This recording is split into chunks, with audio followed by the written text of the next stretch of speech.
Les chefs de nation les commandent en maîtres et les grands font sentir leur pouvoir parmi vous. Il ne devra pas en être ainsi.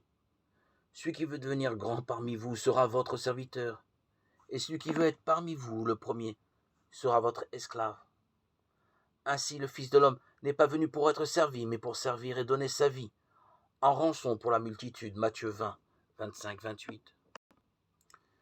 Parmi vous, il ne devra pas en être ainsi. Vos assemblées devront se garder de reproduire en leur sein les enjeux du pouvoir, de domination, d'opportunisme qui sont ceux du monde. À toutes les époques, cette tentation la guettera et prendra des formes différentes. C'est l'antique question des disciples qui n'ont jamais vraiment cessé de raisonner. Qui parmi nous est le plus grand? Marc 9, 34. La réponse de Jésus, c'est lui-même, sa personne livrée pour acheter le péché du monde. Il ne devrait jamais y avoir pour les chrétiens d'autres chemins.